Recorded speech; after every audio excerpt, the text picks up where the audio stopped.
Assalamualaikum warahmatullahi wabarakatuh. Bapak Ibu pendidik dan teman-teman mahasiswa, ada pertanyaan, apakah pada RPP materi perlu ditulis secara rinci atau cukup subjudulnya saja? Mari kita bicarakan.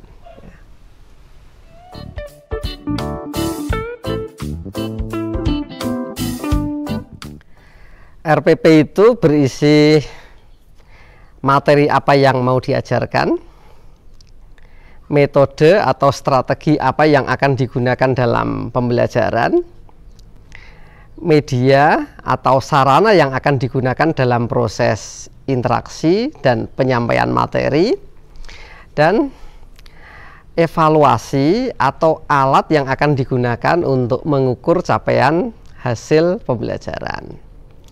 Nah, RPP itu memiliki sifat siap pakai, ya.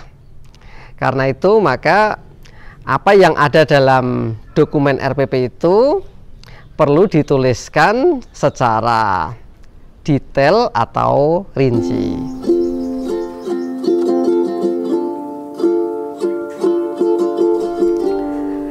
Pada bagian materi perlu ditulis secara detail materi apa yang akan disampaikan dalam kegiatan belajar di depan kelas besok, ya.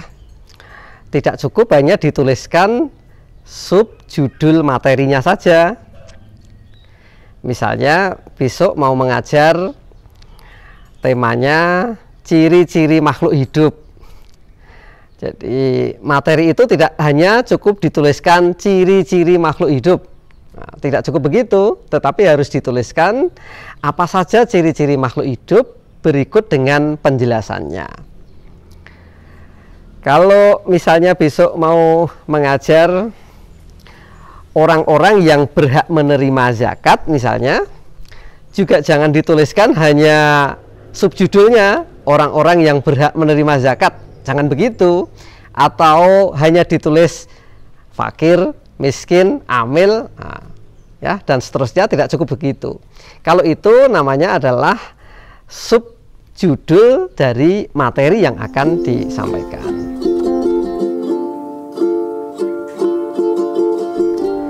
Materi perlu dituliskan secara rinci, apalagi kalau materi itu sifatnya banyak sumber yang digunakan sebagai bahan belajar.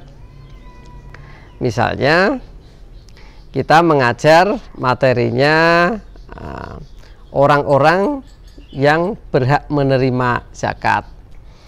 Kajian mengenai orang-orang yang berhak menerima zakat itu berkembang semakin luas, banyak sudut pandang, dan banyak referensi yang bisa digunakan dalam kegiatan belajar itu.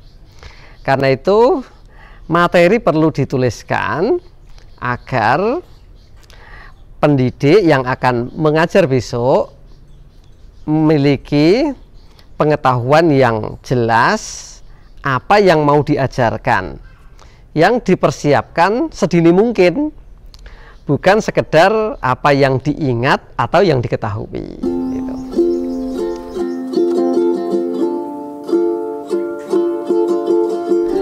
Yang berikutnya lagi, mengapa materi perlu ditulis secara lengkap agar memiliki sifat siap pakai.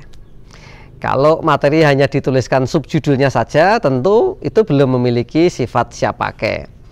Apa manfaatnya kalau suatu saat Bapak Ibu kebetulan tidak bisa datang di kelas?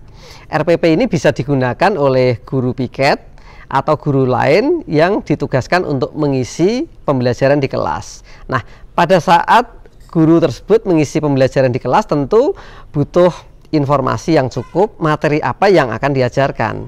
Kalau hanya dituliskan subjudulnya saja, belum tentu guru piket mengerti apa yang mestinya harus diajarkan, ya. Oke. Jangan lupa pada bagian akhir dari rincian materi yang Bapak Ibu tuliskan pada RPP, dituliskan pula referensi yang digunakan dalam kegiatan pembelajaran. referensi ini untuk mengetahui apakah sumber belajar tersebut sudah memenuhi ya kaidah sebagai referensi ilmiah yang digunakan dalam pembelajaran atau belum gitu ya. Bapak Ibu disarankan agar dalam proses pembelajaran sekarang ini juga memperkaya pembelajaran dengan hasil riset ya. Misalnya Bapak Ibu mengajar materinya puasa. Nah, silakan ditambahkan hasil riset tentang puasa. Misalnya ada kajian psikologi yang menyebutkan puasa itu meningkatkan hormon bahagia ya, atau puasa itu membuat pikiran lebih tenang, rasa syukurnya meningkat dan sebagainya.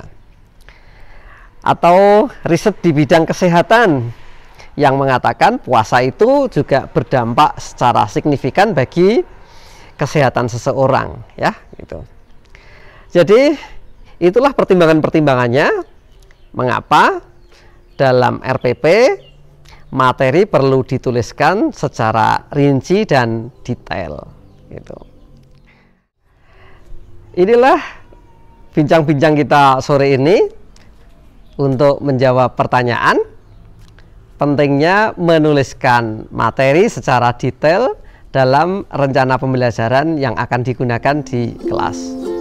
Terima kasih Bapak Ibu, selamat sore. Assalamualaikum warahmatullahi wabarakatuh.